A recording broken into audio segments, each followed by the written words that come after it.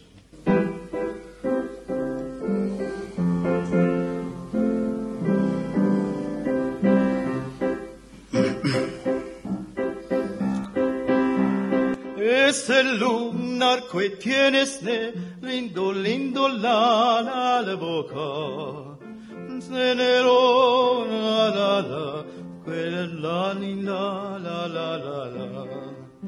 Este lunar que tienes de lindo, lindo dona boca, no se lo desordandie. Si tu lindo do mi nala, ay ay ay ay, canta l'olore, perché cantando nelle gran tosi don lindo to lo cravose. Bammo bahar bu boste bidar, je parsal khaban umar.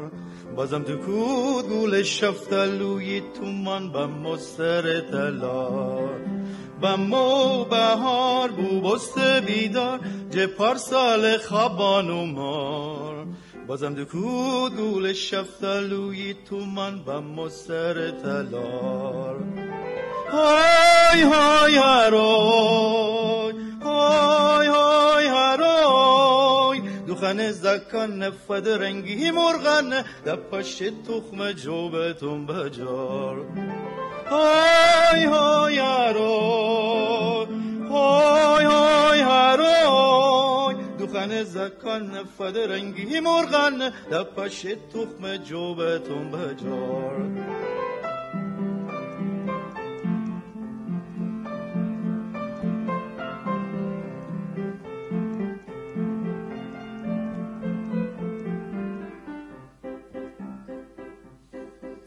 لبدار خال پادار خلخل هند خان نوروز و نوسال خان آواز با عشق و هنات هوشته هوشته کونه در بیدار لبدار خال پادار خلخل هند خان نوروز و نوسال خان آواز با عشق و هنات هوشته هوشته کونه در بیدار های های هرای های های هرای دوخن زکان نفد رنگی مرغن دپش تخم جوبتون بجار های های هرای های های هرای دوخن زکان نفد رنگی مرغن دپش تخم جوبتون بجار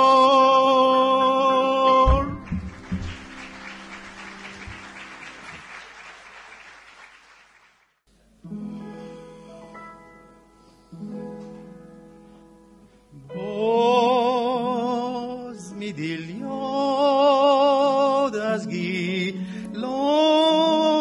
جهان بکو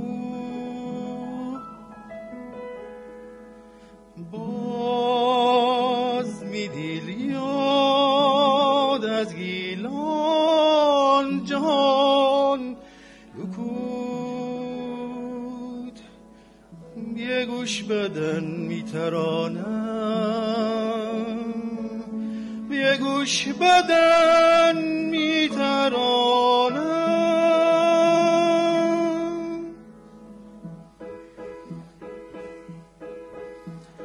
گیلان جان گیلان اوی گیلان تاج سر خوش گیلان چی خوشبو خرم رو داری بری دلج خوبان جور سبز پیرهن داری جیرابی دامن داری با سبز و آبیستی آفتابی به دوران چه جانان هم خانه داره میدی، چه جانان هم خانه داره میدی، چه جانان هم خانه داره میدی.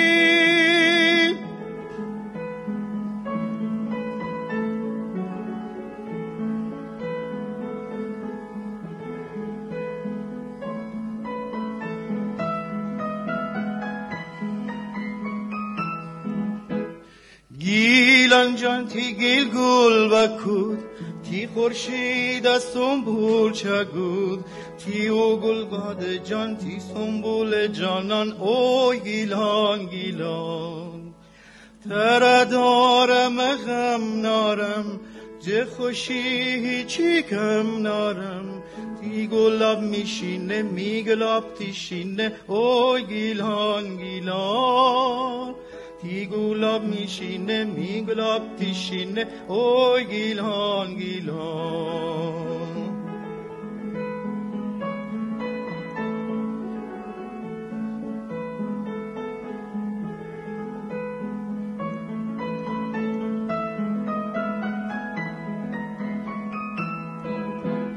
مبادا تی روشن کلانه. اوی گیلان جان خاموش ببه، نبادا تی شیرین نامت هیچ کس فراموش ببه، نبادا تی شیرین کلانه. اوی گیلان جان خاموش ببه، نبادا تی شیرین نامت هیچ کس فراموش ببه.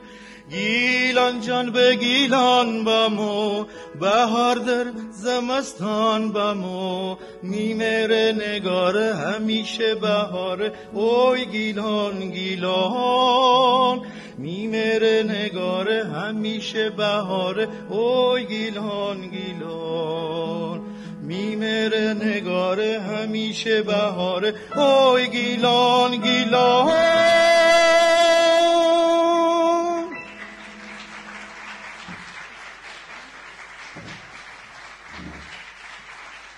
شب خوبی داشته باشید. امیدوارم که باز در جلسات بعدی دور هم باشیم. یاد بزرگان گیلان، آشورپور، پوررضا و بسیاری از بزرگان جناب مسعودی و خیلی های دیگه. شب خوبی داشته باشید. جهانگیر سرتیپور سیاست پیشه، شاعر و ترانه‌سرا و بازیگر تئاتر، نمایشنامه نویس و کارگردان، در آستانه سده 14 هجری خورشیدی شخصیت ویژه‌ای در تاریخ ایران گیلان بود که باید برای شناخت تاریخ فرهنگ این دوره کلیه آثارش مورد نقد و بررسی قرار بگیرد. این گونه است که میتوان با کند و کاف در آثار بجامانده‌اش جایگاه او را حداقل در قلمرو فرهنگ مورد نقد و بررسی قرار داد. پدرش سرتیپ بود و از خاندان کهن در گیلان که در شرایط سختی زندگی را بدرود گفت و خانواده را تنها گذاشت. مادر جهانگیر اما زنی خردمند و دانا و از خاندانی بزرگ بود که میدانست و میتوانست در بزنگاه‌های طوفانی زندگی خانواده را به سلامت به ساحل نجات برساند. زمانه اما دوره برزخی در تاریخ ایران بود، در روزهای پایانی حکومت قاجار که هیچ برای ایران و ایرانی بر جای نگذاشته بودند. فراتر از این درد سر همسایه شمالی بود که پیش و بعد از انقلاب اکتبر گیلان را حیات خلوت خود کرده بود. آنها هر زمان که نیاز داشتند گیلان را به اشغال خود در می آوردند. همین دوره بود. بعد از انقلاب مشروطیت، کوچک جنگلی برای بازیابی هویت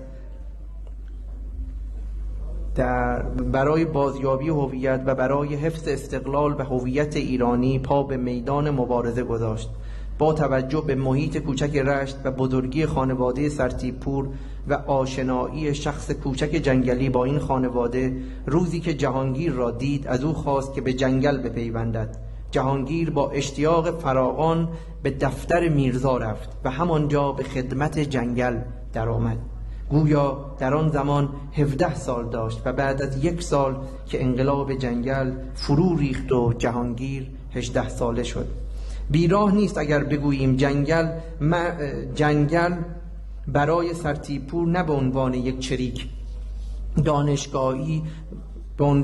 چریک دانشگاهی تمام قد بود، چرا که در همان دوره کوتاه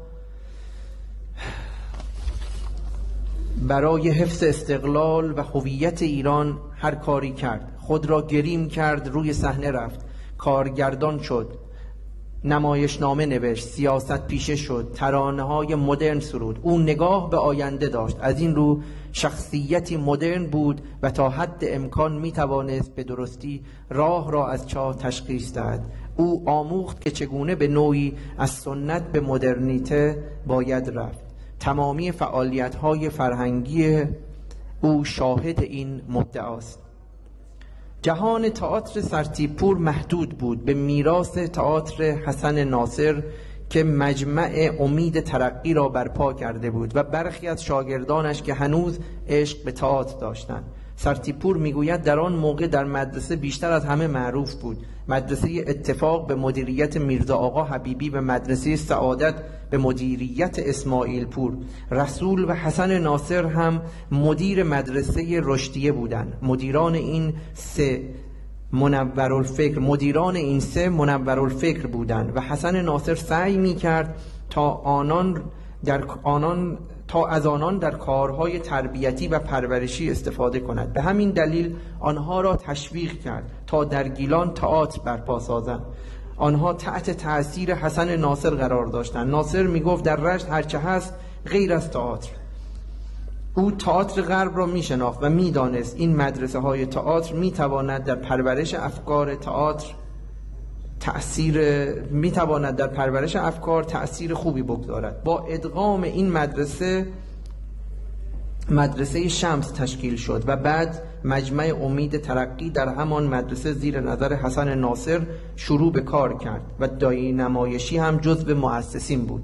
حسن ناصر تئاتر غرب را خوب میشناخت و در ترجمه های آثار نمایشی بران بود تا اثر نمایش خارجی را با شرایط عینی جامعه ایران منطبق کند. این کار مکتبی شد برای تولید بازیگر و ضمناً محیطی شد برای جلب تماشاگری که خیال می‌کردند تئاتر فقط روح حوزی است. سرتیپور این شانس را داشت که در دوره همنشین گریگور یغیکیان، سیاست پیشه، نمایشنامه نویس بزرگ، بازیگر و کارگردان در رشت از سال 1300 به بعد شود. یغیکیان به علت تسلط نداشتن به زبان فارسی از جهانگیر سرتیپور دعوت کرد تا ترجمه 3 نمایشنامه او که به زبان ارمنی نوشته شده بود کمک کند. بدین ترتیب سرتیپور محرر نمایشنامه های انوشیروان عادل، مزدک و مقصر کیست و میدان دهشت شد و این درس بزرگی شده بود برای جهانگیر سرتیپور تا بدون واهمه شروع به نوشتن نمایشنامه کند. در روی صحنه تئاتر نیز جهانگیر توانست با حضور یغیکیان فوت و فن بازیگری و کارگردانی را نیز بیاموزد. این متن با توجه به اینکه بلند هست تصمیم بر این شد که بقیه این متن رو ما در کانال خانه فرهنگ بگذاریم و دوستان و عزیزانی که علاقه‌مند هستند به بررسی کارکرد آقای جهانگیر سرتیپور به لحاظ کار تئاتر و نمایش میتونن با مراجعه به فضای مجازی خانه فرهنگ بقیه این متن رو قرائت کنن و در واقع بررسی کنن. ما در این بخش در خدمت جناب آقای روزبه رخشا خواهیم بود. به افتخارشون دست بزنیم. درود. من قرار بود 10 دقیقه یک رو به حرف بزنم در مورد آقای سرتیپور، بعد چند تا آهنگ بخونم. سخنرانان محترمی که با ما صحبت بکنید من نمیدم جای چیز نمانه که من بخوام هر صحبتی بکنم. منتها چند خاطره گم چون دقیقه ارتباط داره با جناب آقای سرتیپور و خیلی کوتاه که باید فرسم اینکه از میباختم مستمی آزاده استفاده بکنم و در خدمت شما برسم. من حدود 14 سال داشتیم که اولین گروه پاپ رشتم اون بیتلن شروع بودیم ویدیو اوجوبان تهران دوران اوانم 4 نفر شروع بودیم اولین گروه پاپ. هر شرایط باعث واسه که ایت دوستانی که با واسطه و بی واسطه در ارتباط داشتی با خاندان محترم سرتیپور، من موفق بودم سرکار خانم فاطمه اکبر زیارت بکنم و خانم اکبر با بانوی موقر زیبا شیک و محتشم خدا وکیلی، من شماره جزئیات نخواهیم که بتونم چند تا آهنگ شروع خدمت برسم. مرا با فرماسته که او چون سیاره باشه بخوانید. این ملودی کوتاه ولی بسیار بسیار ملودی قوی. با عشقی که او قضایی دورن داشتی، من بتونستم از طریق بازم او دوست محترم با خاندان آقای سرتیپور که آشنا بودم توفیق داشتیم که خود جناب آقای سرتیپور را زیارت بکنم و ایشان مرا کیسه مرا پیشنهاد بده بخوندم که سال 48 من اوچون سیاه بخوندم، سال 50 کیسه بخوندم، سال 52 عدیله بخوندم، سال 53 ولگرم بخوندم که بعد وگرده سیمامای میده مثلا تاریخ موسیقی بخورده و برون پوست.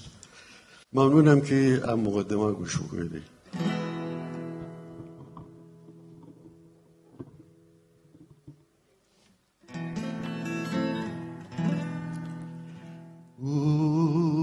Uçum siyaye,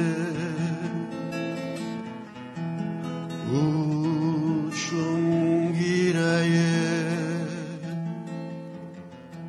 uçum taye, miçum apaye,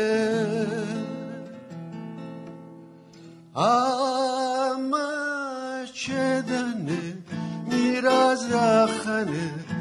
دیده باز میدی کی جایه اوچوم سیایه اوچوم گیرایه اوچوم تایه میچوم اپایه همه چیدنه میراز خانه دیده باز میدی کی جایه اوچوم سیایه اوچوم گیرایه اوچوم تایم میچوم پایه همه چدنه میراز خانه دینه باز میدیل دی جایه همه چدنه میراز خانه دینه باز میدیل دی جایه دینه باز میدیل دی جایه.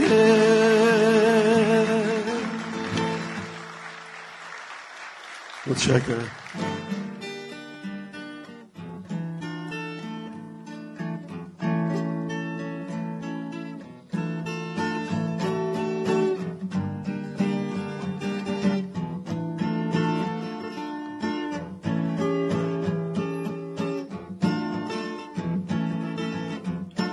نازنینم بیدم فتو فراوان سیه چومن همه مور باریدندن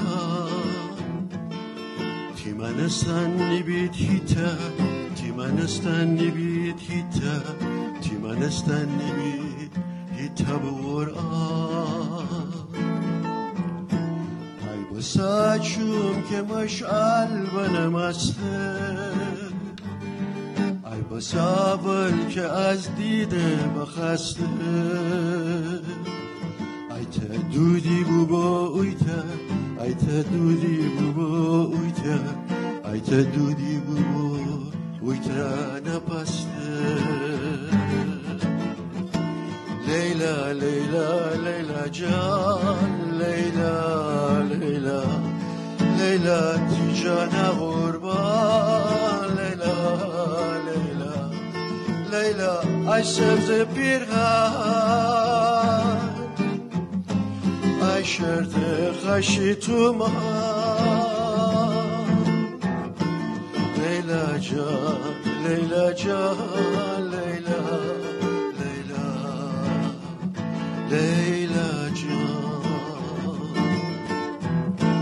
نازنینم بیدم فتو فراوان سیه چومن همه مرواری دهان تیمانستان نبید هیتا تیمانستان نبید هیتا تیمانستان نبید هیتا بورا لیلا لیلا لیلا جان لیلا لیلا لیلا دی جان قربان لیلا لیلا لیلا ای سبز پیرهن ای شرط خشی تو من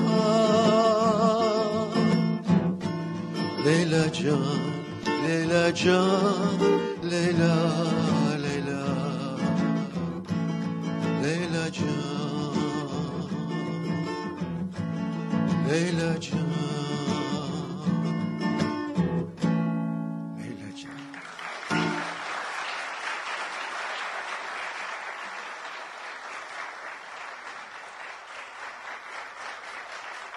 خیلی متشکرم خیلی متشکرم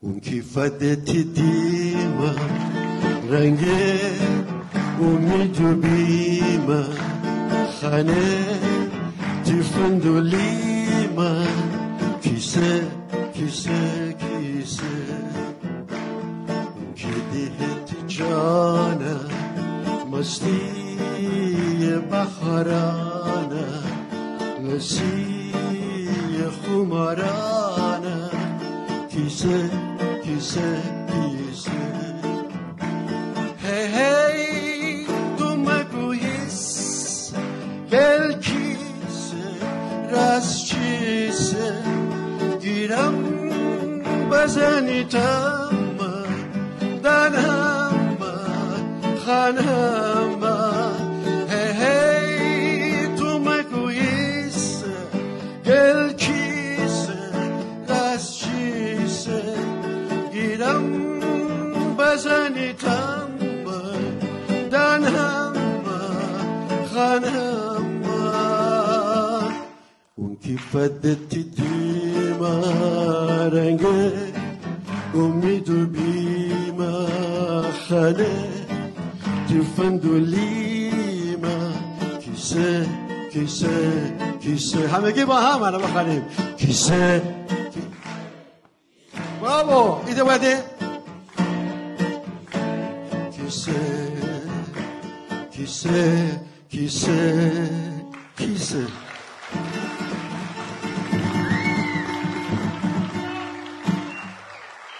خیلی ممنونم از لطف شما قربانتون باشم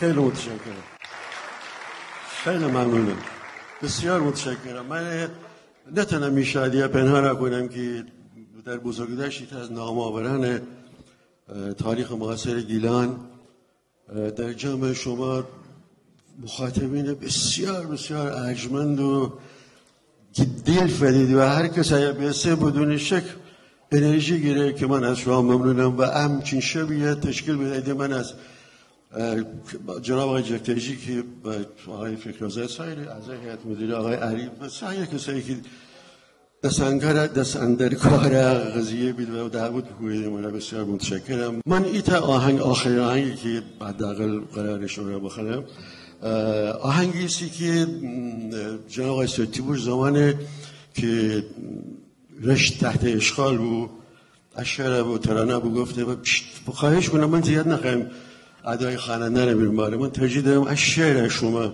دقت بفرمایید که چقدر شعر زیبای برای یک همچین لحظاتی.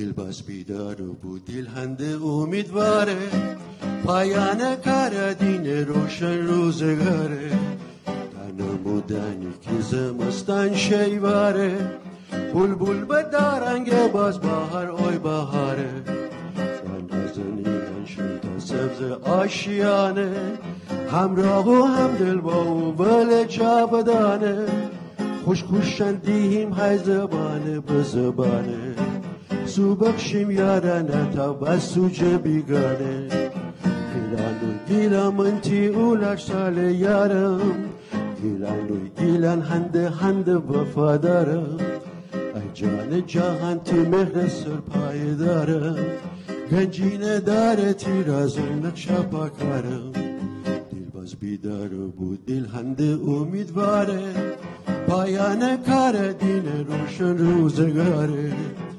نمودنی که زمستان شیواره بلبل به دارنگ باز بهار وی بهاره و نازنینان شد سبز آشیانه همراه و هم دل با او بل جاودانه خوش خوشندیم های زبانه به زبانه سو بخشیم یارانه تا و سوژه بیگانه سو بخشیم یارانه تا و سوژه بیگانه سو بخشیم یارانه تا و سوژه بیگانه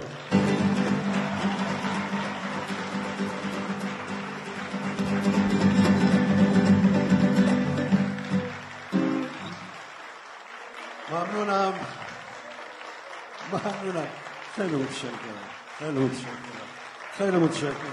خیلی ممنونم برقرار باد زبان مادری پاینده گیران زمین